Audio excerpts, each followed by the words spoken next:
So good morning, everyone. My name is Nicola McNevin. I'm Education Lead for JA Nova Scotia, and we're very excited to welcome you to the Arts World of Choices event.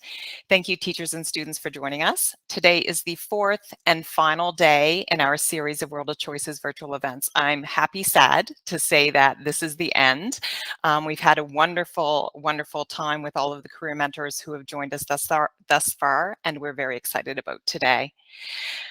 This morning, you will have the opportunity to have two experiences. One is a closer look at the education and experiences of 4 featured mentors, and then you'll have the opportunity to join our Career Expo.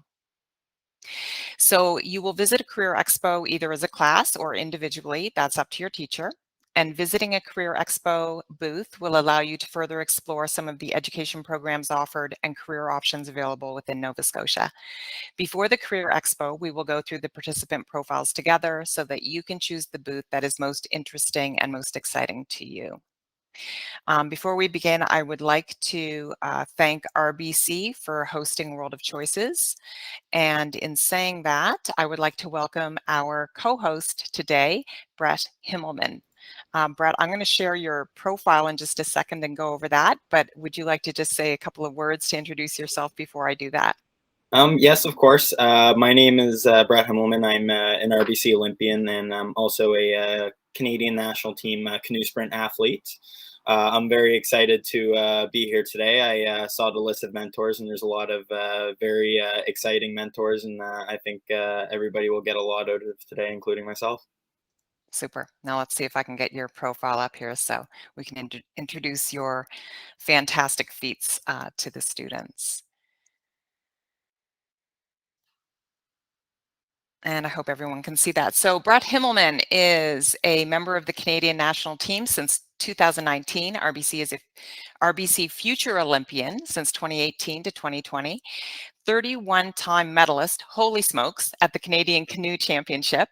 Brett is joining the RBC Olympian program after 2 years as a future Olympian, in which he was supported through his involvement with RBC Training Ground. Brett has raced for Team Canada as World Cups and has won international medals in junior competitions. He is also a 2-time Canada Games gold medalist and record holder. Brett was a full-time student while training and graduated from St. Mary's University in May 2021. Congratulations on that, Brett. With a Bachelor of Commerce in Finance with distinction. As a passionate community volunteer, Brett is a coach in canoeing, hockey, and lacrosse, a foster parent to rescue dogs, and is actively involved with mental health initiatives. We are so fortunate to have you with us today, Brett. Thank you so much for co-hosting with us.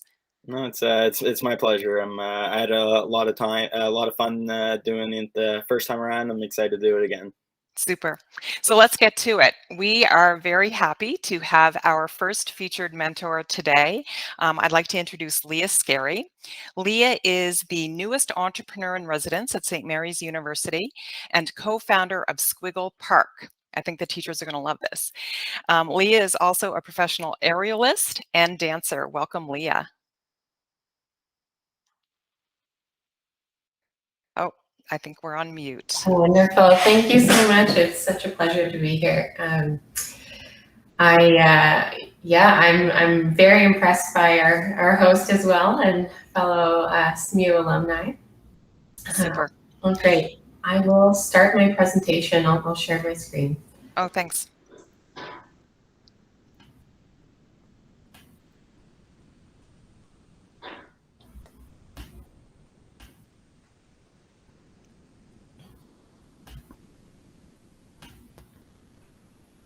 Great.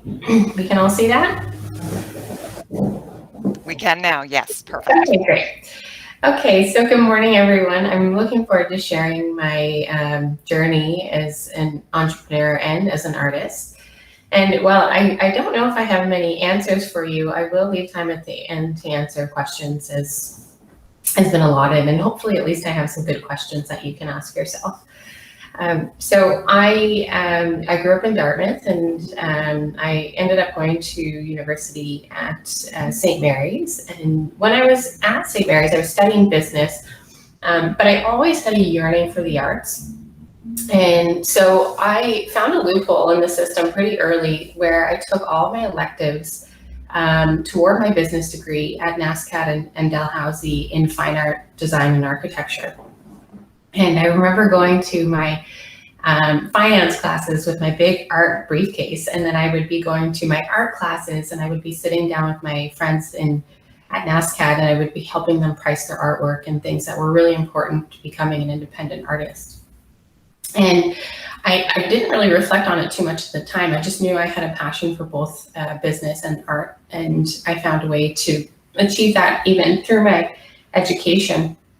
And I've become a strong believer that that type of approach to learning and going after things that you're interested in, even if they don't necessarily fit in a nice clean box, is really critical. And while I was at SMU, I also took a course called Structuring the Startup with a professor named Ellen Farrell, who is a fantastic advocate for entrepreneurship and women in business in particular.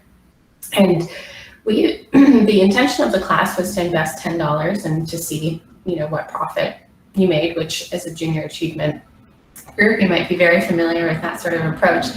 And it was very new and novel for me. And I realized that I had something really unique because I had been a designer and I could offer sort of web and design services to people. And I made more in that class than I'd ever made in a part-time job. So I continued down that road. Now, fast forward to 2014, and I gone on to be a managing partner of a web development firm with my co-founder, who is also a kayak Olympian, Julia Rivard.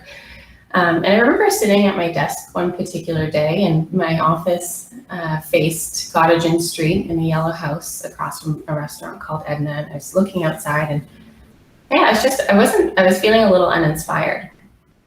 And when I felt uninspired, I would watch TED Talks.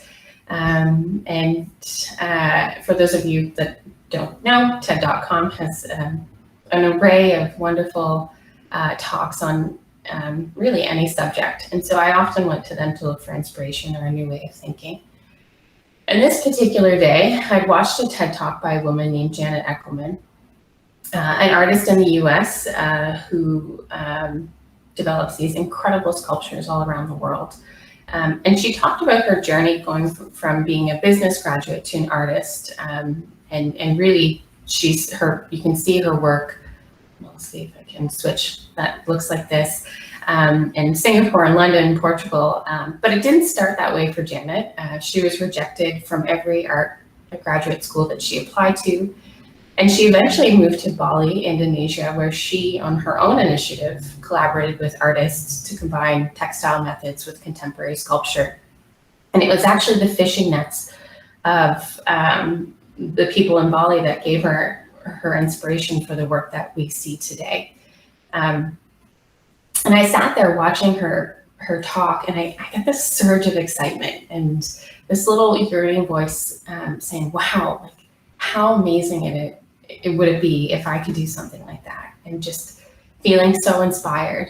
But it was a quick thought, and just as quick, my sort of sensor said, well, you can't do that, especially in Halifax. And with that dialogue running through my head, I moved on. And it was a very instant thought.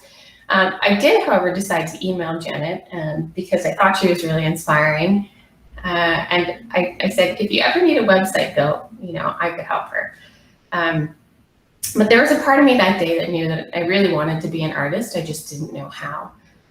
And instead of having the bravery to admit it was something I wanted to do, I thought maybe that I could help her in some way.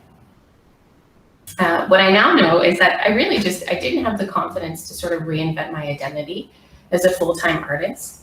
I had gone to business school, and I was a business owner, and I had stable income and had built up my reputation in that space. So I just kind of let it go. And I never did hear back from her about building her website. So the idea really faded. And for years, I continued in technology and developed other products and companies, and eventually implemented something called Innovation Time at the company, where people could work on projects that were inspiring to them. or really work on new technologies. And we had some success there. My colleagues and I founded Squiggle Park, and it's an educational video game that teaches reading skills from kindergarten up to 12th grade. And the two products, Squiggle Park and Dreamscape, now have over 4 million kids around the world playing this product. And the first product we developed was acquired by a company out of the US. So I'm really proud of the work that my team and I were able to do there and continue to do. Now, during those years, I started taking circus classes. I was a competitive gymnast as a kid, and so circus came very natural to me, despite being much too old to pursue something like circus. And eventually, I continued to train while I was running the company, and I was asked to perform professionally as a trapeze artist with a group in Chicago. And by that time, I was living in Toronto as part of the company goal to raise investment. So I sat on that opportunity to perform professionally for months, and I thought about it really hard and what that would mean. And I was really afraid that if I took that opportunity, I couldn't keep the role as CEO in a startup because it demanded so much of me.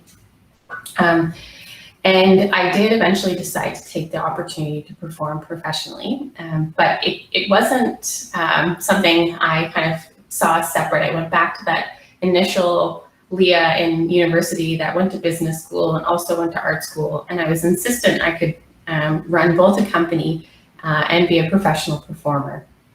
And I think really I just couldn't let go of the identity and the deep responsibility I felt for those connected to the company. And so for an entire year, I ran the tech company while also performing as a professional artist, training 30 hours a week, plus performing and running the company. And it eventually became clear that I couldn't do both long term. And I was getting very tired. So I talked to my co-founder, and after several months, I transitioned out of my role as CEO. And I started again as a full-time artist, eventually taking me to Montreal to train and perform with the best circus performers in the world. And I had such an incredible experience, which of course, with the pandemic, was halted rather suddenly. And at that point, I thought, well, I tried. It was almost like a mini retirement, and now it's clearly time to go back to tech.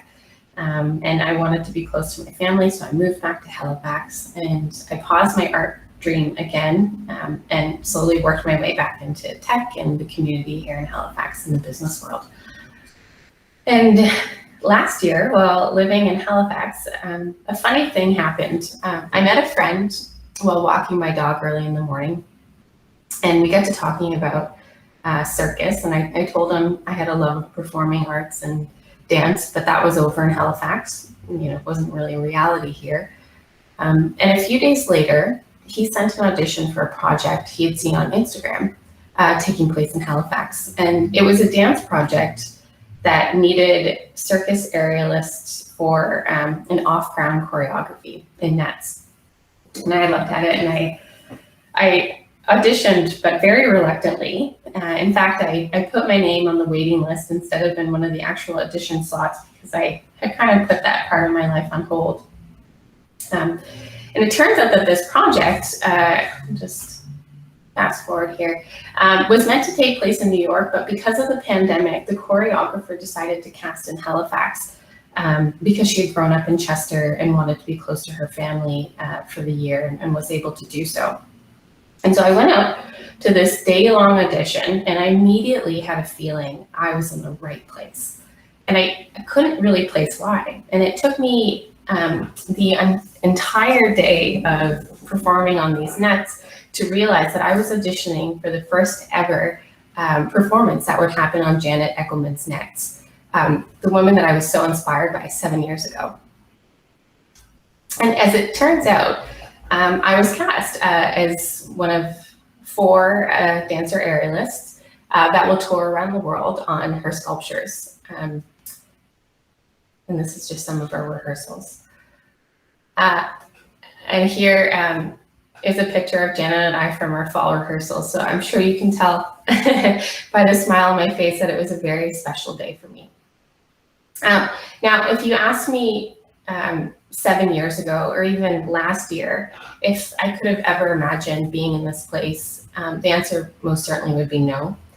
I just couldn't imagine it.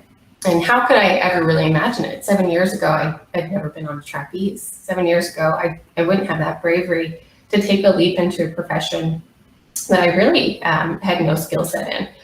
And I was too busy worrying about things I could control or couldn't control, like how I'd be perceived if I actually did something I yearned for or became a full-time artist, and taking that leap into something that was completely different from the identity that I had built over that lifetime. But the thing is, we can really never know where we'll end up. And we can never really control that outcome. You know, those questions like, well, if I work with this person or I do this, this will happen.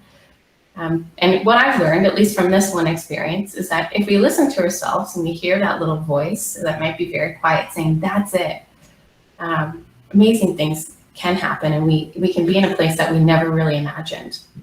And so some of the questions that I ask myself now, and I encourage you to ask, if you have that feeling, is what's the next best thing I can do to move my goal forward? Or what's the most brave action I can take to honor this feeling I feel? And if we are willing to take that step in the next direction, whatever that might be, you'll certainly end up in a place that could be more than you'd ever imagine. So I'm going to leave it there and open it up to more specific questions. I know there were some questions around specific things like work-life balance and pay, so I'm happy to answer those questions. Leah, thank you so much. You're about the coolest person I have ever spoken to. This is just incredible. So I'm sure the students have a lot of questions to relay to the teachers, and then they'll get in the chat for us. But to start, I'm going to go back, and I've heard you speak before about the importance of mentors. And can you talk about, I guess, the importance of being brave or to reaching out to those people that inspire you? And then where you said the woman that you saw in the TED Talk didn't get back to you immediately, but then you ended up in this, relationship with them through the work that you did later. But can you talk a little bit about how you were brave enough to contact them in the first place and to set the students' expectations on how to do that? Absolutely. Yeah, I early on decided that the answer to me was always why not? So why not reach out? Why not take courses at NASCAD and kind of, have sort of that aspirational way of thinking.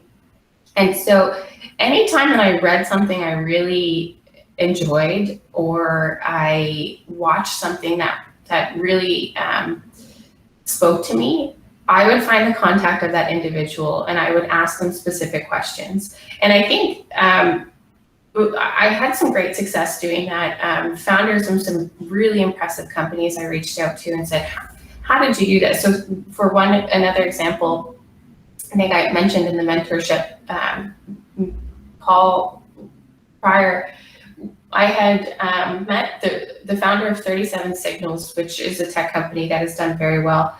And they implemented sabbaticals at their company. And I was like, gosh, that's so cool that you can do that in business. And I want to do that. And so sabbaticals, a month or a year you can take off to study something new. And because I had a very specific question and I was very curious about that topic, I had a really high response rate. So I think if there's something specific and you can really hone into what you're interested in learning from that individual and they have that experience, people really want to talk about it, and they have that expertise. So I think for reaching out to anyone, I would make sure that you're interested in the subject that they're speaking on. You can ask specific questions, and then just find their contact and try it out. I often use email to do so. Okay, that's great. Thank you. I'm going to give it to Brett to manage the chat. Oh, you're on mute, Brett. Yes, of course. Thank you very much for your talk, Leah. I actually do a lot of work with Ellen Farrell at the Entrepreneurship Center as well. I've competed in the venture capital investment competition with her, and I'm currently in her venture grade class as well. Wow, amazing. So I've actually heard your name and Squiggle Park be mentioned in my class. So that's pretty cool to finally put a face to the name. But there's two questions in the chat right now. The first one is there a busy season in the circus? So that's a good question. There are busy seasons. Certainly, it's changed with the pandemic. So the busy season has just sort of like a wave has happened with everyone being able to be in person again. It wasn't something that was an easy profession to do during the pandemic. It very much halted. So now there's been sort of this resurgence of projects, and it's very, very busy right now. And then touring happens. So there's actually something called Cirque de Demain, which is like the Olympics of circus that takes place in France.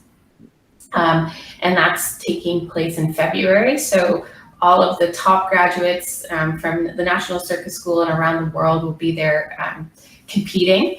So that's in February. And then the summertime is a very busy time for like what you'd see like Cirque du Soleil doing on like big top tours.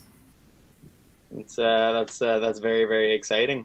Mm-hmm. And the last question we have in the chat here is, do you get paid to professionally present your dance or circus art? Yeah. So when I would define professional as someone who's paid to do their skill set. And so yes, and that's actually very challenging because I went from a very stable income to salary to being paid hourly as an artist. And it depends. In Montreal, as an aerialist, you're paid around $40 an hour. In Nova Scotia, we don't really have much of that, I guess, community here or at a professional level. So it would be more in line with dancers, and dancers are paid at about $32 an hour. Great, and thank you for giving us kind of like a pay scale too. That probably helps with the students a bit.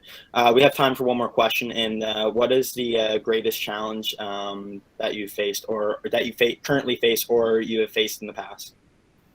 Yeah, that's a really great question. And I think for me, the greatest challenge and why I share this is for me, it's still wanting to know what's next, and feel like if I'm pursuing this, it's going to work out. And the truth is, you never really do. And so I'm still balancing my sort of tech world and art world, and just by nature of being in Nova Scotia, I think that's really important to have a bit more consistency in terms of income through work that I do in tech. But I'll just leave with one analogy. I listened to an interview with a filmmaker, M. Night Shyamalan, and he was talking about doing a puzzle with his daughter. And it was this 1,000-piece puzzle, and he had all of these pieces out on the table, and he thought, this is impossible. And then they started, finding the pieces, the flat ones, to make the border, and they found piece 1 and 2 and 3, and just every day they just found the next piece and they put it in, and eventually they saw the picture and it became very clear to them what puzzle they are making. And I love that as an analogy, is that the best thing you can do is just find that next piece, even if it feels overwhelming and you're not really sure where to go next. That's a great analogy. Thank you, Leah. I want to squeeze in the last question because I think it's important. Brett, do you want to put in that last question for Leah? Yes, of course. So this one is, what is Squiggle Park / Dreamscape? Yeah. So Squiggle Park is an adaptive video game. So as kids play the game, it starts to adapt based on how they learn. And it's teaching reading skills. So it has sort of it built into the video game. And then on the back end, there's a bunch of content for educators or parents to see how they are progressing. Awesome. Yeah, thank you very much for your time, Leah, and taking time out of your busy day. We really appreciate it, and it was really nice to meet you, and I'm sure the students feel the same way. My pleasure. Thank you so much. Thank you, Leah. Okay, everyone, welcome back. Brett, I am going to leave it to you to introduce the next career mentor. And I did mute you during the break, so there you go. That is okay. First of all, I just want to say thank you, Kemi, for taking your time out of your day to speak to our students here. Kemi is a sneaker designer at Creations by Kemi, which that is your own business you've started, I assume, correct? Yep. Yeah, so just kind of I'll let you introduce yourself and a little bit about yourself and your business, and I'm excited to hear about it, and I'm sure the students are too. All right, thank you so much for having me. Kemi, I'm just going to get your slideshow up for you right now. Okay.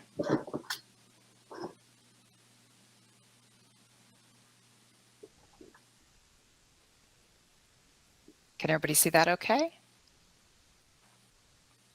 Well, you got to go up to the beginning. Oh, sorry. There you are. I'll just tell you when to click over. So my name is Kemi Smith. I'm a sneaker artist, sneaker designer, and I make custom shoes for people.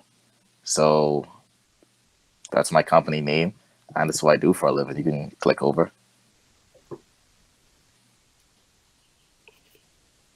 So yeah, I make custom sneakers for athletes, everyday people. This can range from painting shoes to completely building a shoe from scratch. So I'm more like a cobbler, artist, alchemist, if you know what I mean. So I do a little bit of everything. You can click over. So my clientele list includes Chavez Young from the Toronto Blue Jays. I did like 2 pairs of cleats for him. We met through Instagram a while back. Good guy. And that's just like some of my clients I do work for, like a lot of celebrities too, a lot of local people. You can click over.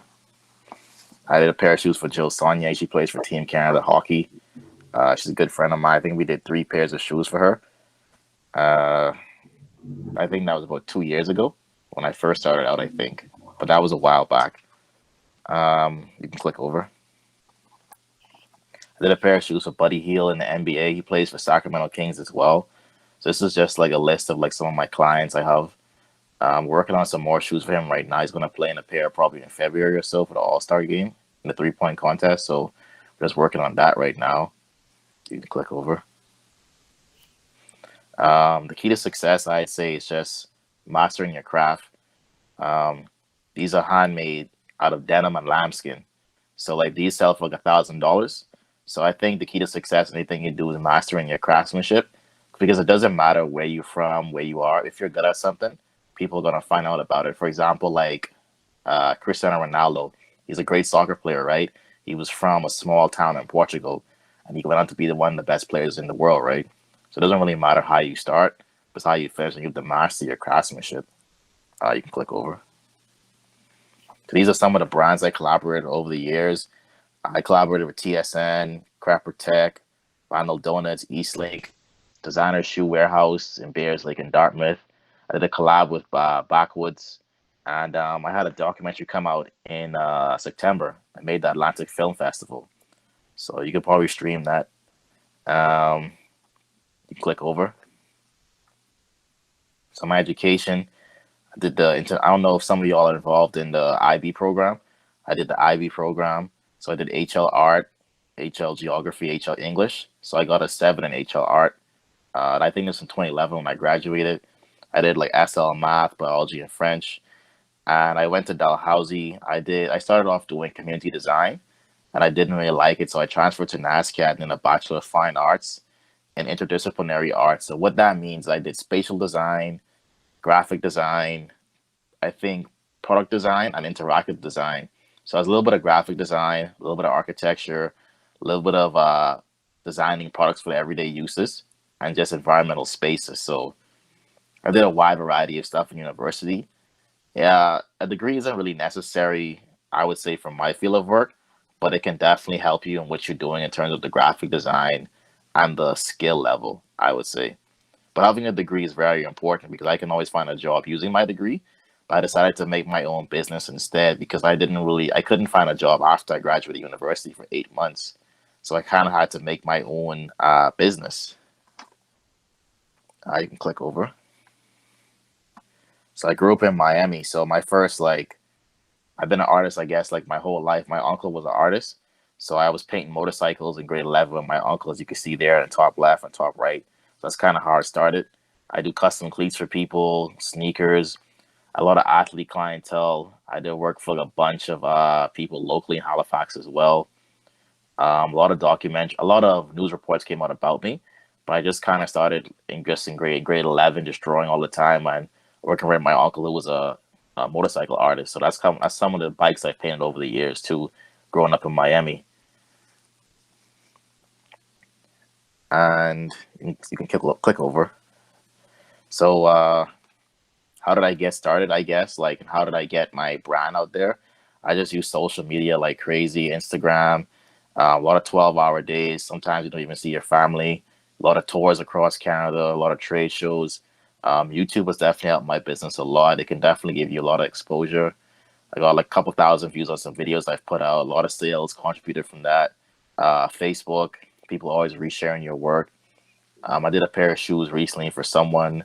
I don't know if you guys know him. His name was Tristan Reese, who had passed away 3 years ago. I gave a pair of shoes to his mother as a Christmas gift because she lost her only son. And I got reshared about 4,000 times locally in Halifax, across all the high schools and stuff too. So and I reached about 10,000 people on the post.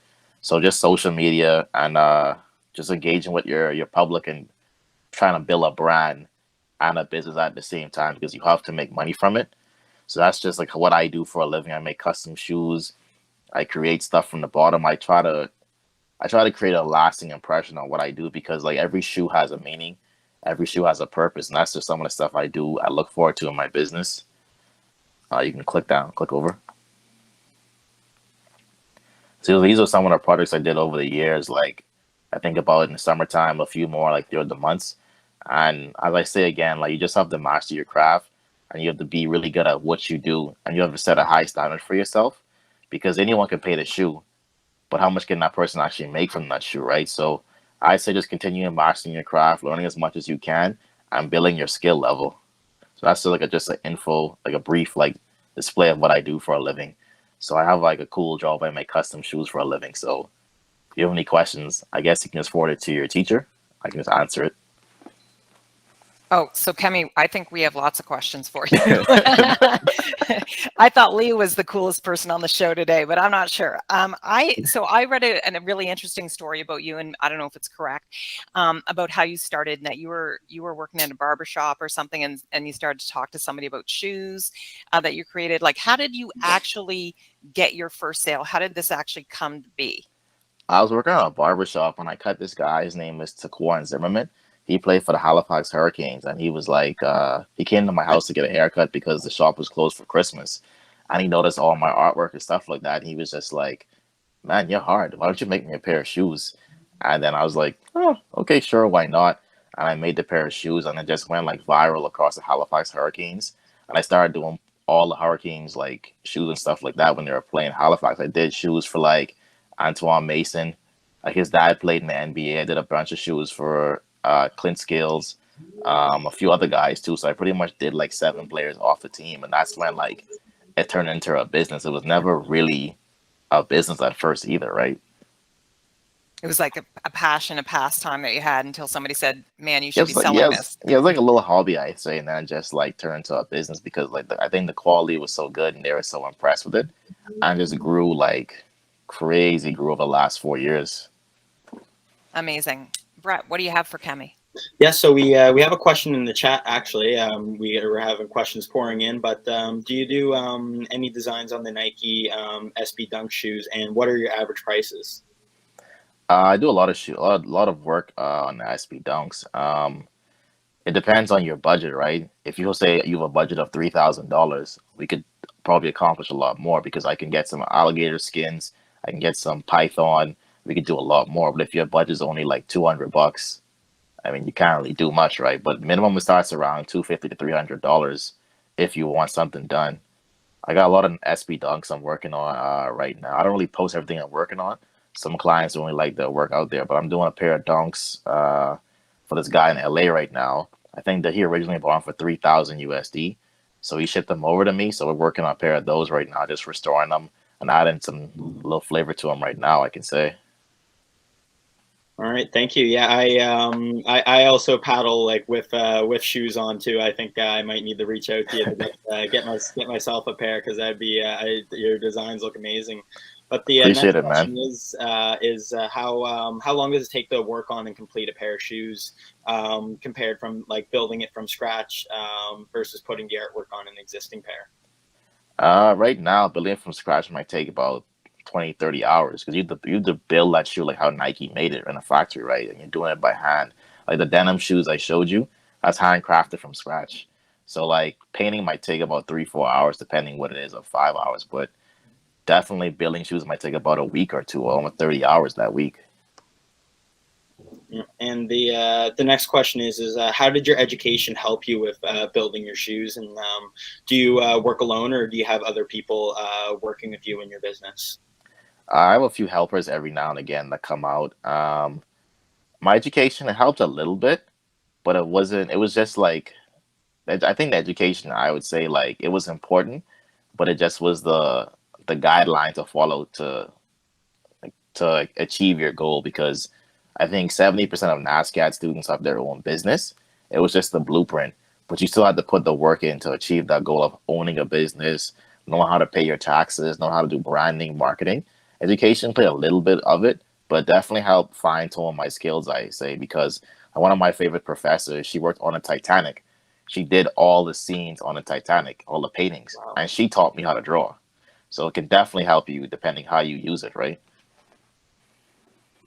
Awesome. Yeah, thank you very much. And the questions are pouring in. I think that's the Oh, really? I've seen for a mentor yet at one of these events. But what is the biggest shoe you've ever worked on? The biggest shoe I worked on probably was a size 15.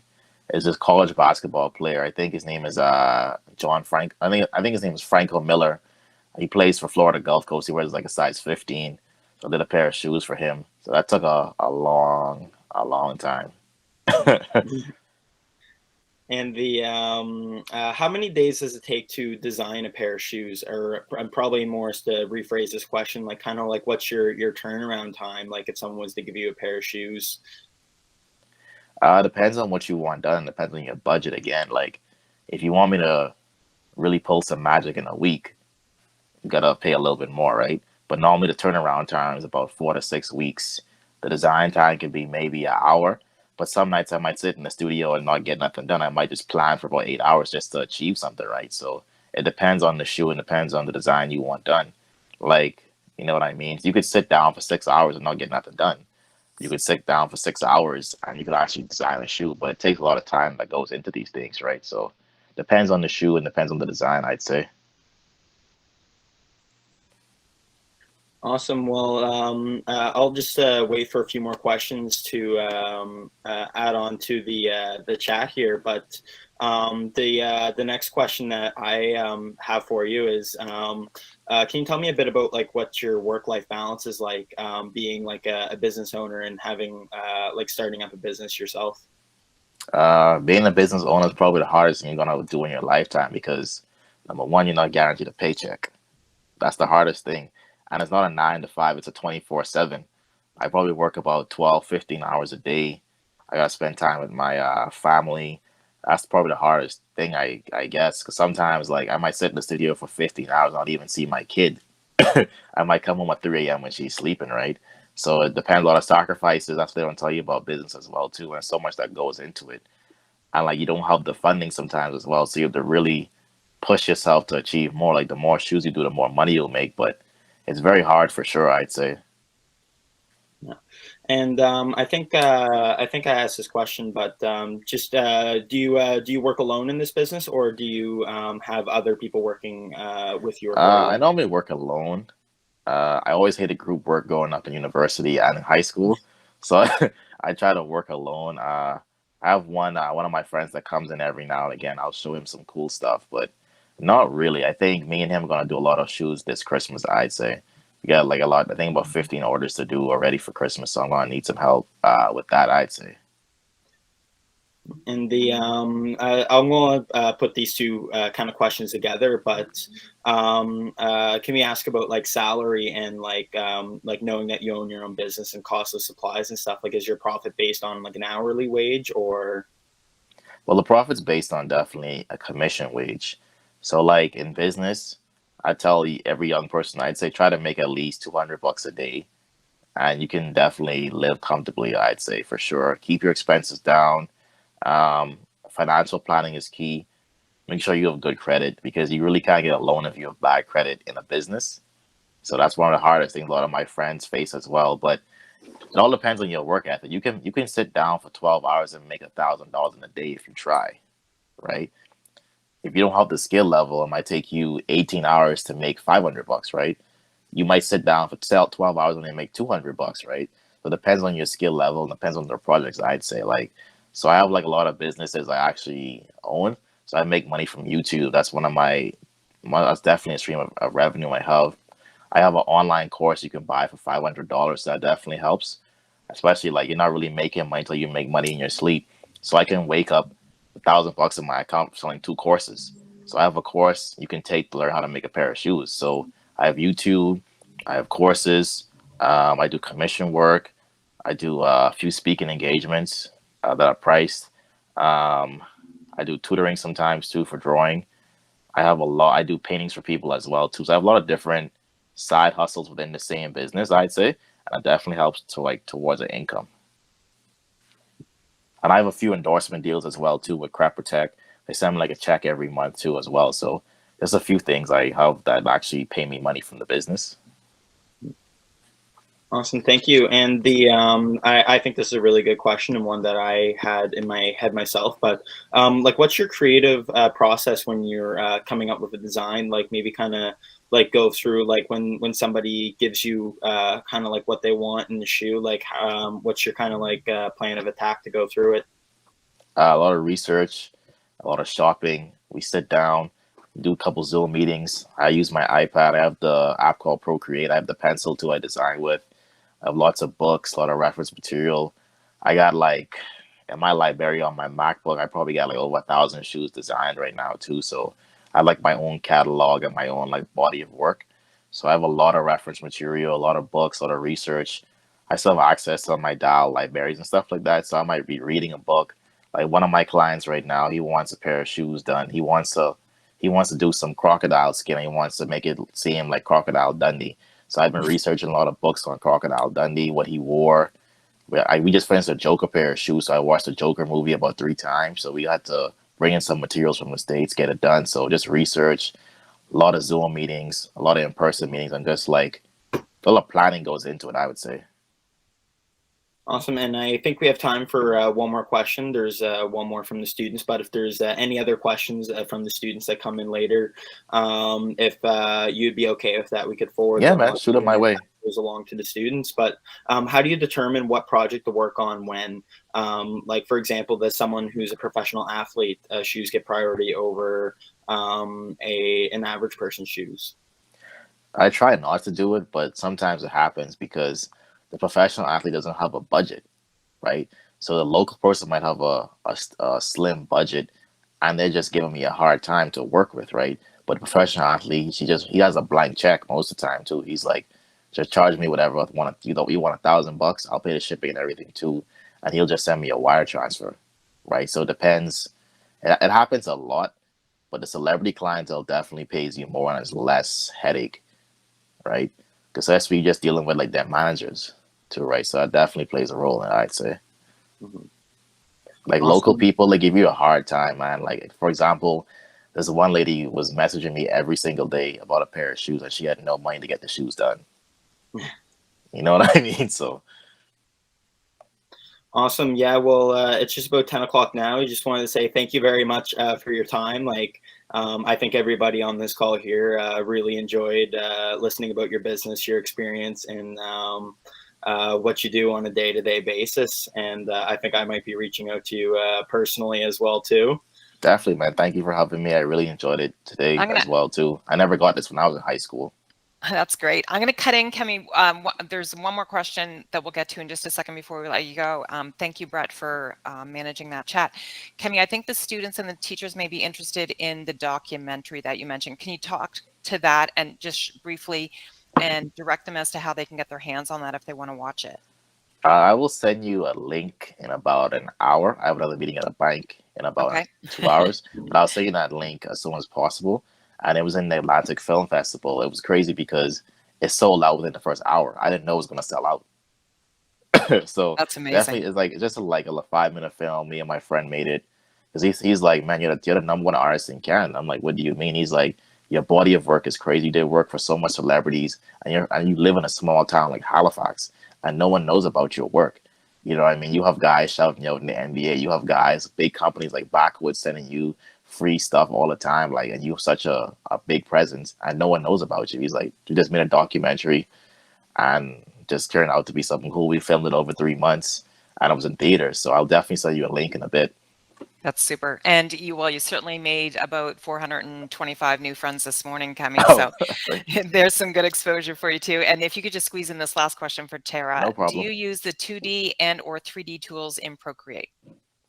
I use a little bit of everything. I use Illustrator. I use Procreate. I use InDesign. I use Photoshop as well. The Procreate app. I use another app called Be Funky. I use the Eraser app. I use about 10 different apps to create my product as well too. So I can send a list to your teacher as well if you need help with that. And I learned most of that skill at NASCAR as well. So I can definitely send you a link to your teacher if you need any help with that stuff. That's fantastic. Thank you so much, Kemi. We are so grateful to have you join us this morning, and we wish you all the best. I'm sure your name's just going to get bigger and bigger, and we're going to see more and more of you out there. No problem. Thank you for having me. I really enjoyed it. If you need any help or anything, just send your teacher an email. I'll respond as quickly as possible. Super. Thank you. Take care. Thank you very much. See you guys later. Have a good day.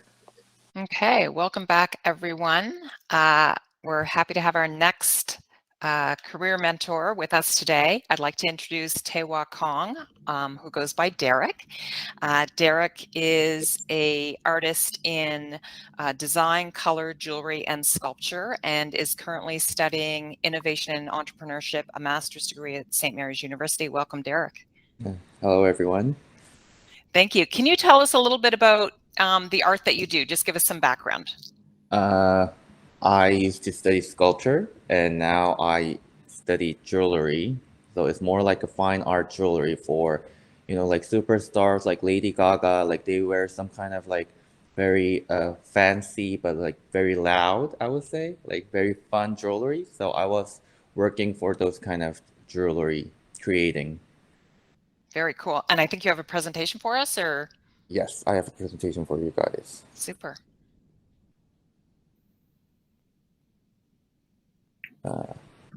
Can you see the slides? Perfect.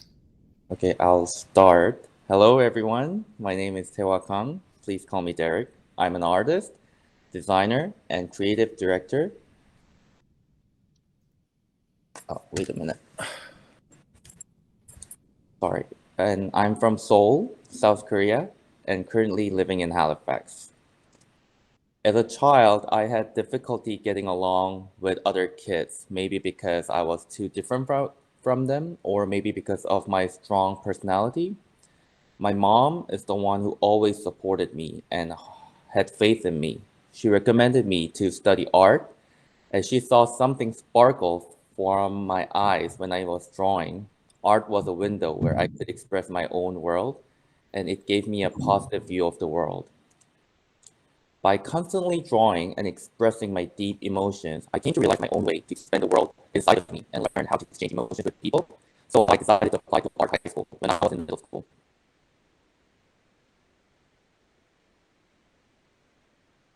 For those of you who don't know about the art high school system in Korea, art high school is a high school for art students. They have free to formate. Hello? Oh, Derek, I'm just going to cut in, Derek. You're breaking up there just a little bit. Hello?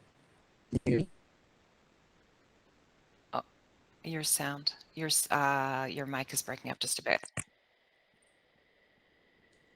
Oh, I think because of the sharing the screen thing. I'll try it again, okay? Okay. You're good in the beginning. And I put the, if people want to put captions on as well, I think it's still picking you up. Even if you break up, they can read the captions. So teachers out there, the third from the right, if you have the option to put captions, that might help. Go ahead, Derek. Sorry to interrupt.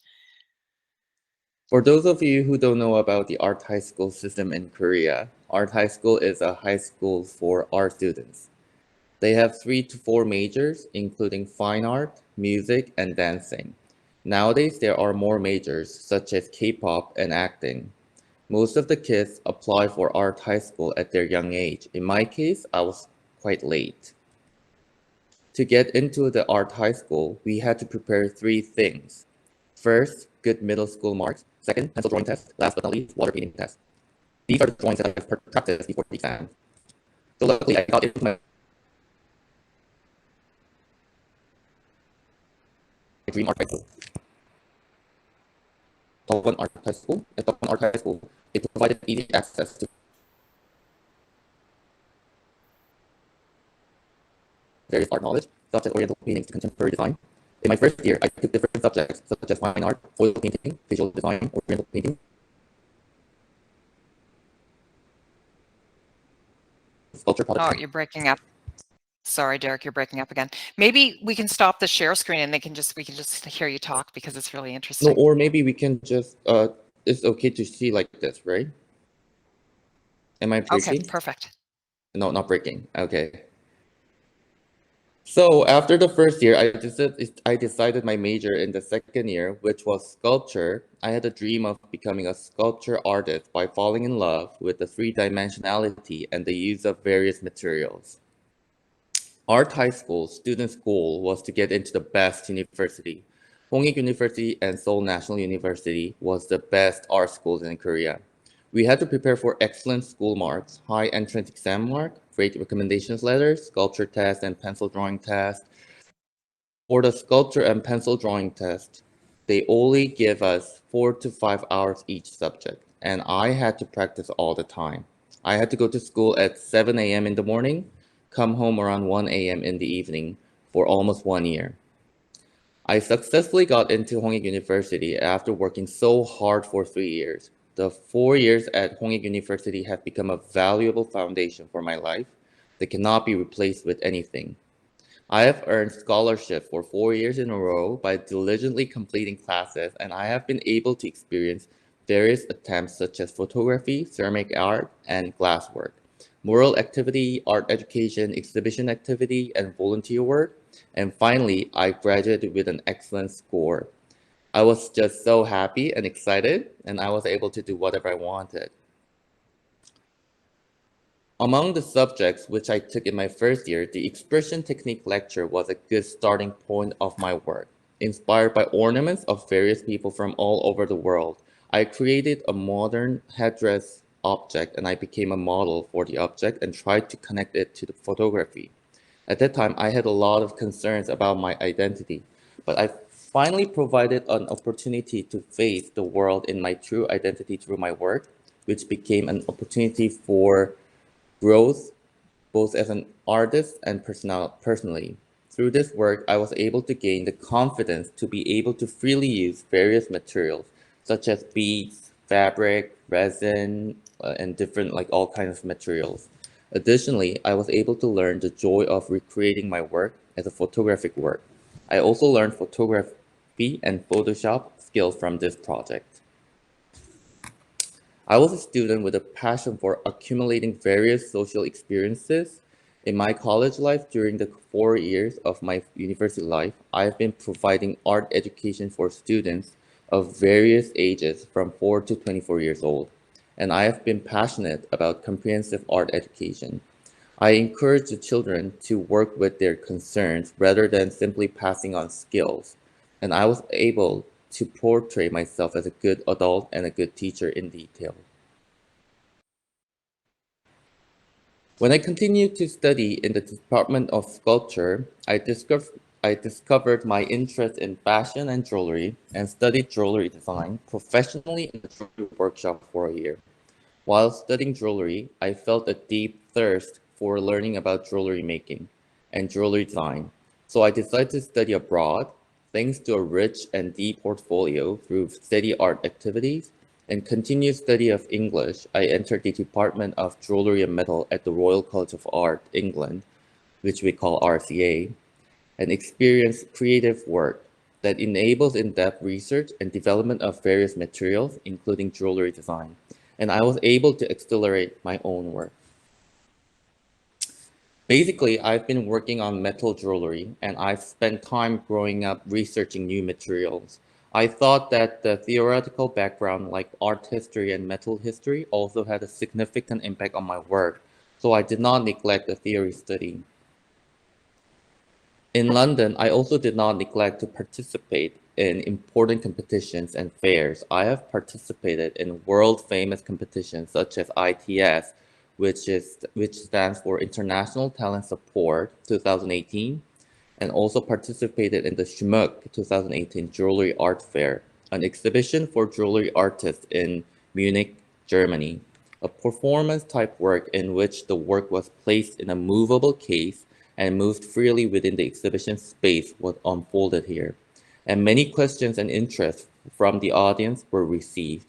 With this opportunity, a meeting between the director and curator of the German Museum of Contemporary Art, Pinakothek Moderne, was held, and we were particularly honored to exhibit here.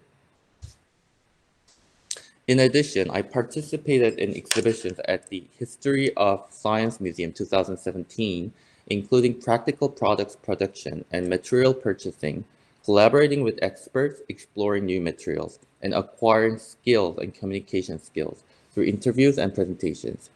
I've also developed public speaking skills from here. As I studied immersed in the dynamic and global art environment in England, the home of modern art, music, and general arts, I was able to see and feel the exhibitions of the world-class artists closely, and I also had the opportunity to meet and discuss their work in depth. I have also been thinking about how to reflect social and economic issues that are being raised internationally, including continental Europe, through my skin.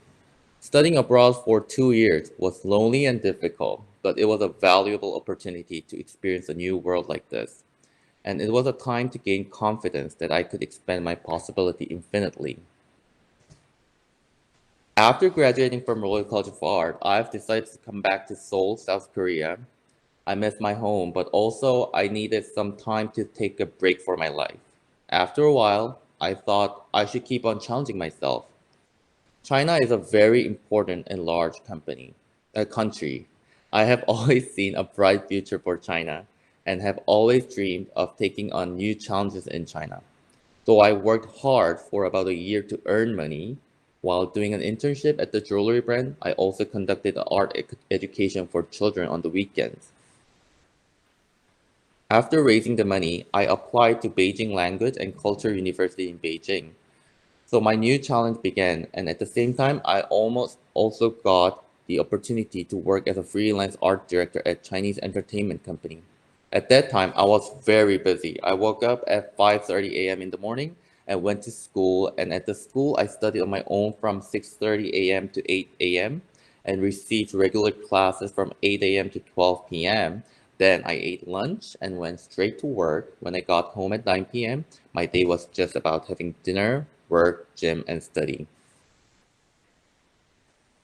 I helped working as a visual director for a girl group that is going on a very big program called Produce 101. The blue picture is the Produce 101 program. It was very challenging with language barriers and time-consuming with lots of work requests, but the result was very satisfying. At school, I received a full scholarship that only 3 students can receive, and at the same time, 2 writing artists whom I visually directed got to the final round. Now they are big stars in China. I felt like I was being compensated for everything. Just when I felt everything was going in the right direction, a very big disaster occurred. Right, it was COVID. I had no choice but to come to Korea in a hurry, and everything changed. The dream of mastering Chinese in 5 years and working as a visual director for an entertainment company to create my own jewelry brand has been shattered. It was a very difficult time, but I came to my senses and thought about what I could do now. There is a really important link between art and management. And in order to become a successful artist, I thought I have a desire to fill in the areas of management that I lack. So for a year, I applied for Halifax SMU, St. Mary's University, while working again for a jewelry brand and 2 art academies, earning hard money. I happily passed the exam and got into the university, worked hard and saved money until I left Korea, and at the same time, learned flower arranging, baking, cooking that I always wanted to learn. I also studied the Rhino program of jewelry 3D program technology for 6 months. Currently, I am studying at MTEI course in Halifax. MTEI stands for Masters of Technology Entrepreneurship and Innovation, and is one of the business course. Here, I am starting to dream a new dream. First, after successfully earning money by working as a marketer and visual director in the dog snack business, I am thinking of opening an art academy business within 3 years, and my goal and my dream is to create my own jewelry brand within 5 years. In addition, while studying art and design, I have acquired various skills necessary in practice, such as color perception, design sense, and three-dimensional sense. By majoring in sculpture, I can freely use various materials such as wood, iron, clay, plastic, and stone. And you can also use Photoshop and Illustrator for design and photography at a professional level. Since I started studying jewelry, I have been using the basic 3D Rhino program steadily. The greatest gift I have received while doing art for a long time is courage. I'm no longer afraid to jump to see and experience, feel the world. I believe that if we overcome difficult times with the strength to believe in ourselves, eventually learning and results that shine like jewels will come out. I still have so much to learn and always ready to learn and work. I'm just like one of you guys. I'm still learning every day and facing many difficulties in life. But overall, we should keep a positive attitude and keep going. And thank you for listening, and hope you guys have a Merry Christmas. Thank you, Derek. If you, holy smokes, your theme is just learn, learn, learn, learn, continue your education, work harder, take more risks, try something new, learn, learn, learn, learn, learn. How do you get motivated to continue on that road and to work so hard to follow your artistic endeavors? I think it's just, I know it's not, everybody has different like motivations and different things, but for me, I just feel like I'm not good enough all the time. So I just push myself, push myself, push myself, because every time people say about me like you're going to fail, but it just makes me feel more. It just gives me the energy that I'm going to prove that they're wrong. I can do better. I can do more. So I think that kind of things is actually motivates me to push more myself. It's amazing. Your work is incredible. And I'm sure there's students sitting out there just thinking, wow, like the experiences you've had, the international education and work that you've done, the languages that you've learned, it's remarkable. What piece of advice would you give, and I know you've given a lot, but to a student who has that artistic ability, who's listening right now, but who doesn't quite know how to take the first step? Like we're in grade 9 or grade 10. How can they begin their career path in the arts? I know this might sound very simple, but I just want to say don't fear. Like, just try to, art is like very easy. It's just express yourself. It's like do whatever you want. Like, if it's not hurting someone else, like try to express everything in every way. Like, even if like singing, like it's also kind of a performance art. It's an art. So I just want everyone who wants to, study art or do a major for like art, then I just want them to be more confident of themselves, love themselves more, and then express it freely. That would be my recommendations. That's a beautiful recommendation. Thank you. Brett, what questions do you have for Derek? Yes. So, yeah, thank you very much for telling your story. It's very, very in depth. With definitely seems like you've had a lot of moving parts in your life.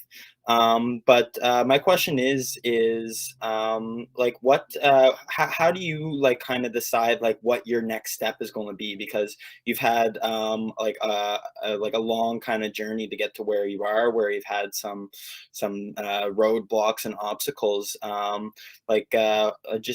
If you can kind of go in depth about that a little bit.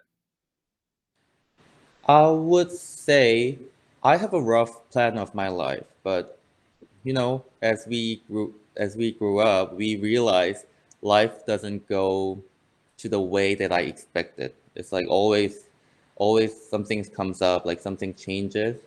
But I would say I try to just live the best of my life right now, and then I try to think, what do I want right now? What do I need right now? And what will help for my future, like right now? So I try to focus on the present, and then I have a rough plan, but it doesn't go like that. So I just try to keep coming up with new plans.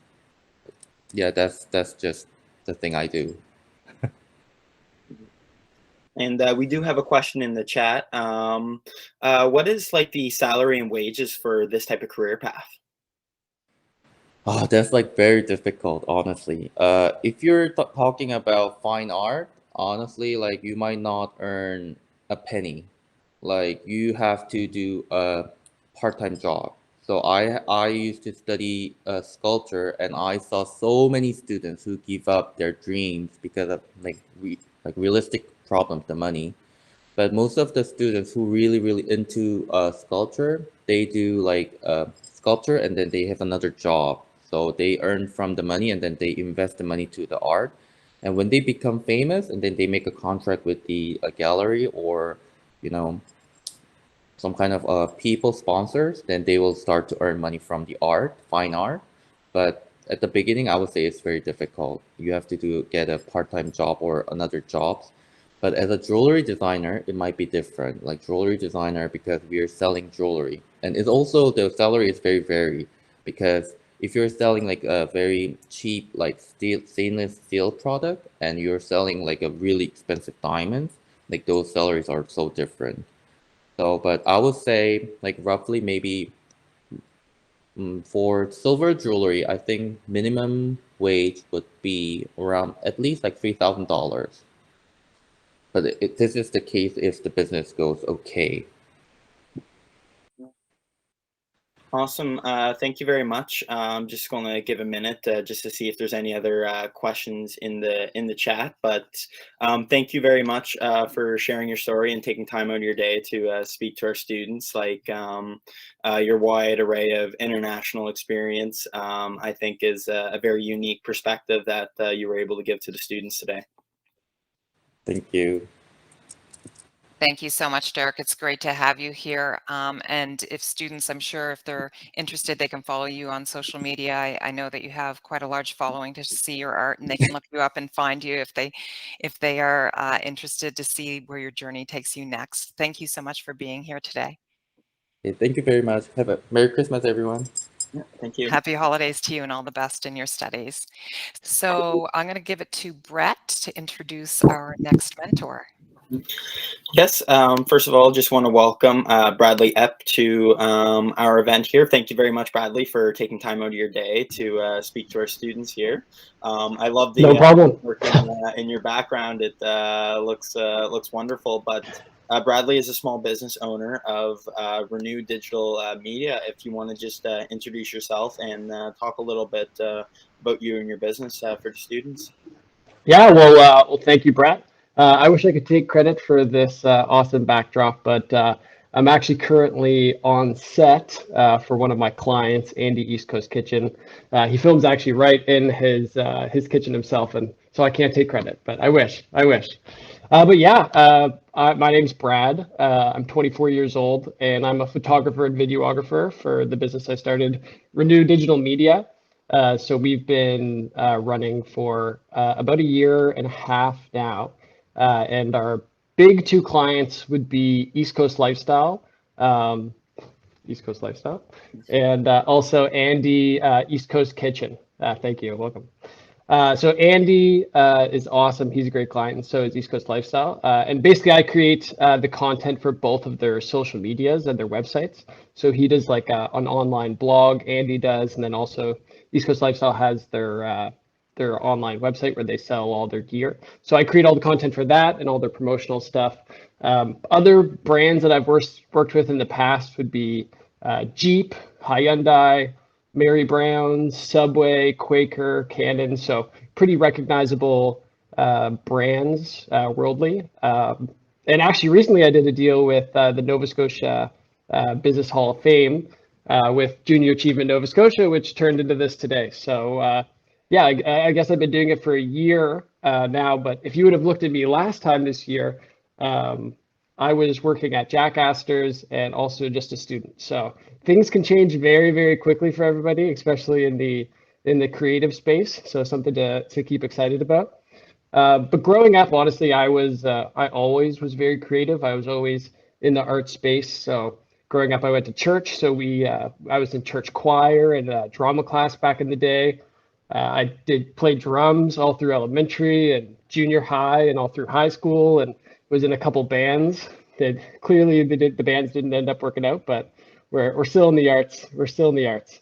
But I was basically involved in anything creative at all, which basically led in to what I do now with video and photo. So when I was probably about 11, 12, this was the birth of YouTube back in the day. I know everybody here has grown up with YouTube, I would imagine, but back in the day, we discovered it. So way back then, there was YouTubers Smosh, a couple funny, yeah, there we go. Brett knows who Smosh is. There we go. Yeah. But some YouTubers that inspired me back in the day. So I won't bring up the videos because they're a little embarrassing. But I used to make them as when I was young, and it kind of taught me all of the skills that I actually use now, which is pretty funny.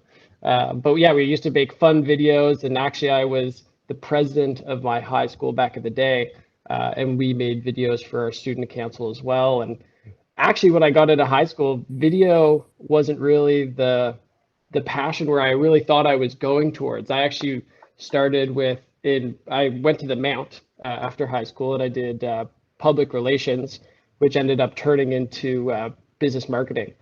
But one of the summers of my university journey, basically, I did the tidal bore rafting up in Shubenacadie. I worked as a guide there as one of the boat drivers. It was a very fun summer. It didn't pay very well, but it was a fun summer.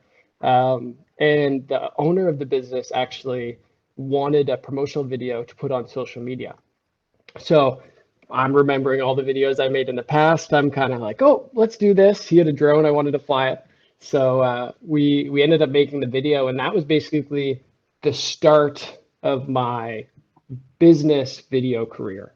So I essentially fell in love with the format of doing videos for businesses, and really saw a big market for it locally, with local businesses needing social media posts and contents for their websites.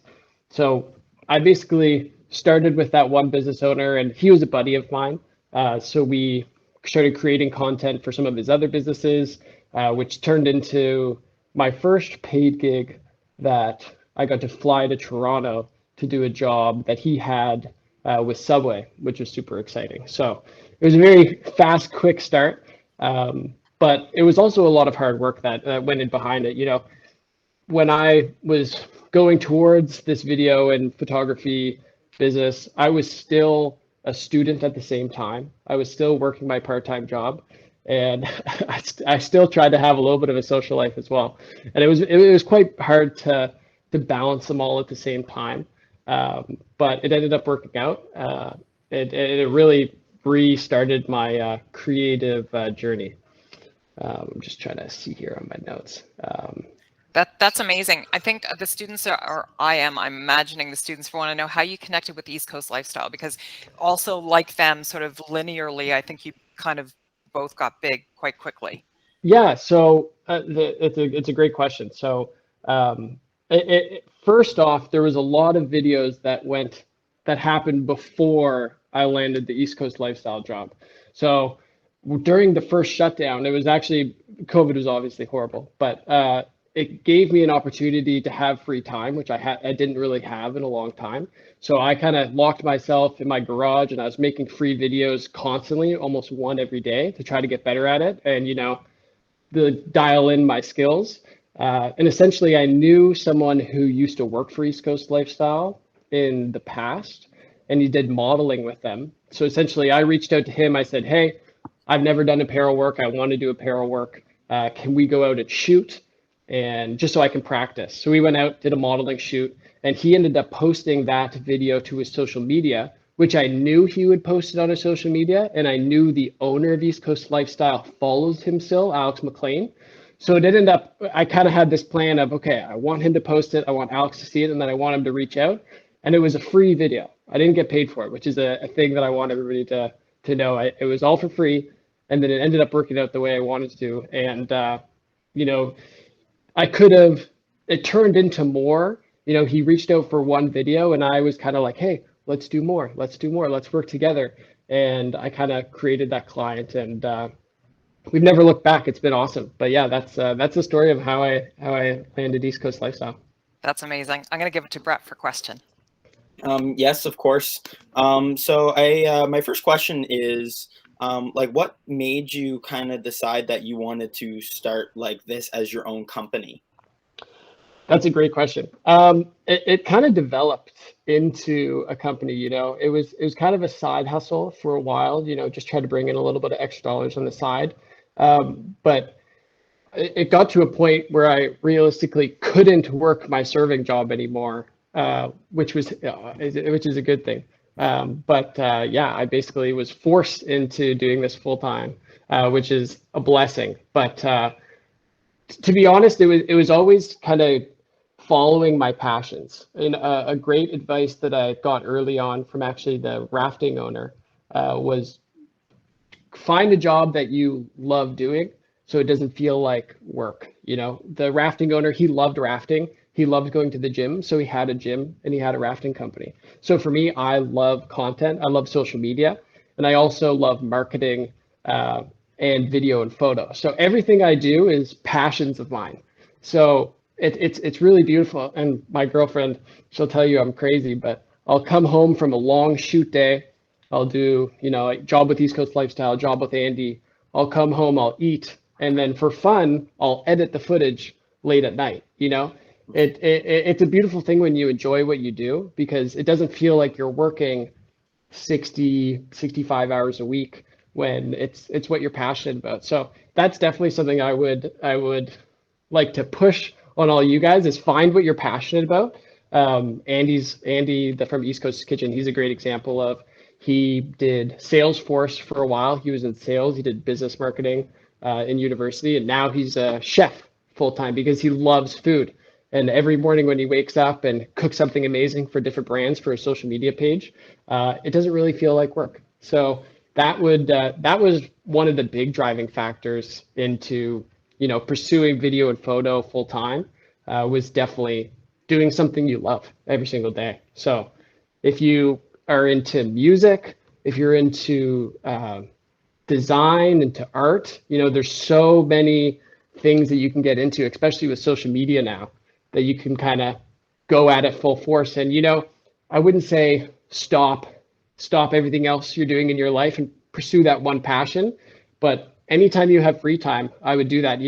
If you are passionate about piano, even post a piano TikTok here or there, or try to get it rolling on social media, but definitely pursue what you love.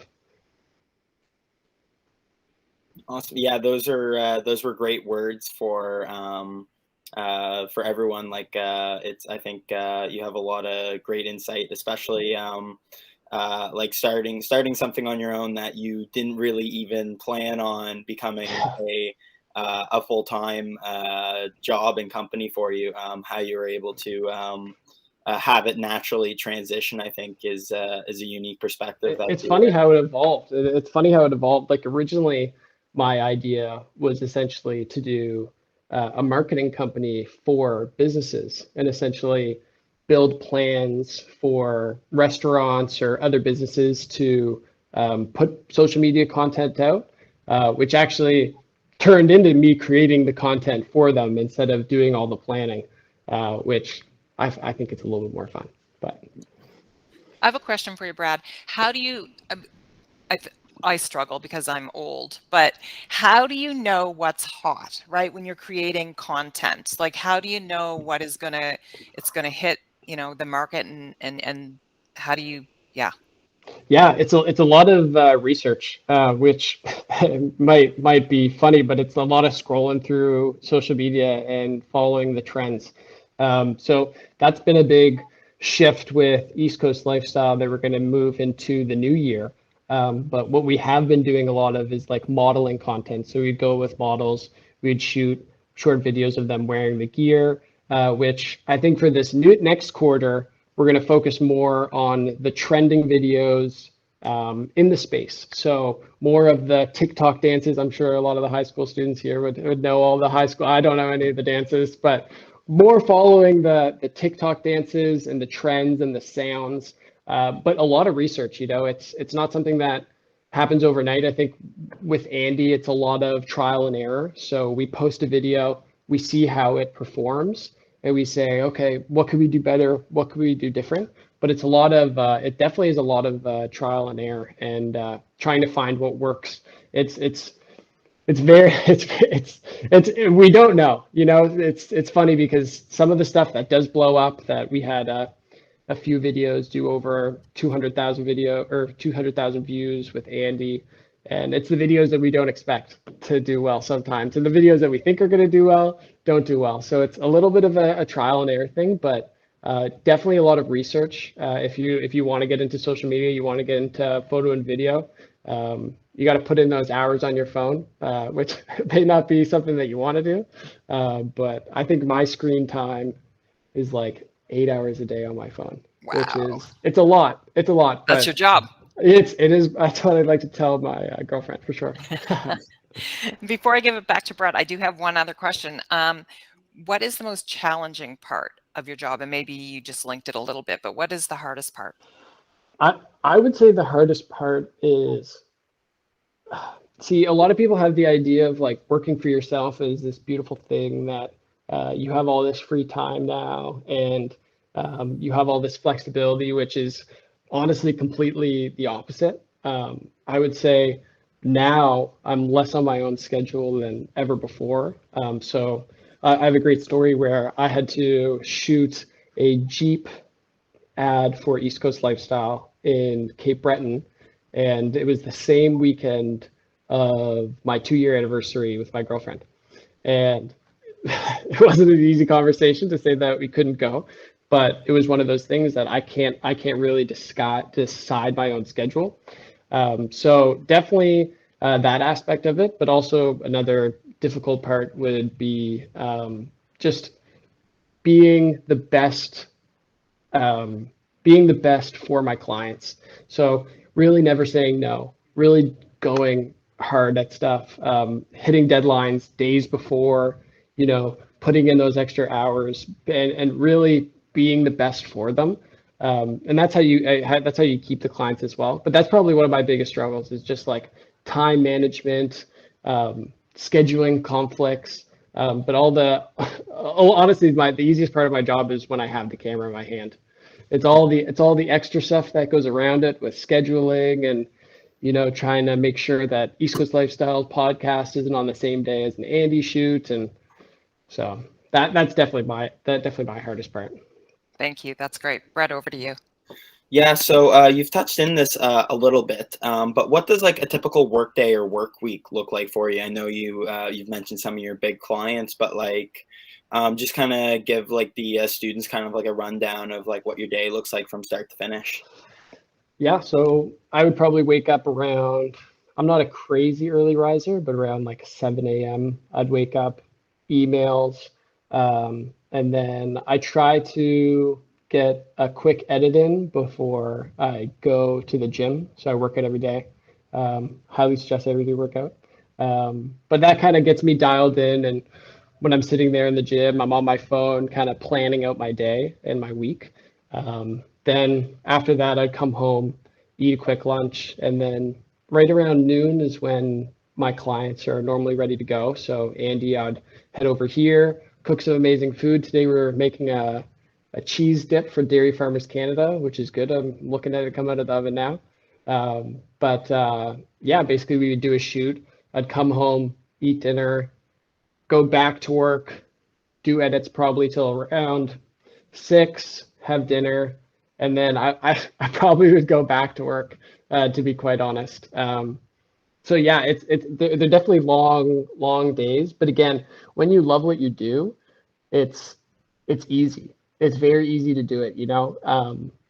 I it's almost video games to me at this point, you know. If you love going home and going in Call of Duty and that's what you're passionate about, like even start a Twitch stream, you know what I mean? Those are the types of things that I would suggest to do. But for me, yeah, that's what a normal regular work day looks like. But you know, sometimes we travel for work. I have to go to New York next month to do a shoot for a brand I can't talk about.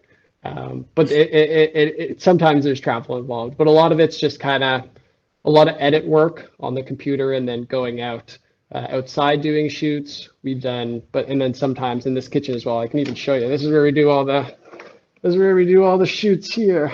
Got the light set up, the kitchen, but it's great. It's a good place. Good place to work. Very cool. And I think there's some questions in the chat there, Brett, for you. Yes. So the first question is, how do you get paid? Do you get paid like through an hourly wage or salary or? Yeah, that's a great question. So with East Coast Lifestyle, I'm on staff with them. So I'm their creative director, and basically I get paid a salary through them. I get all my benefits through them.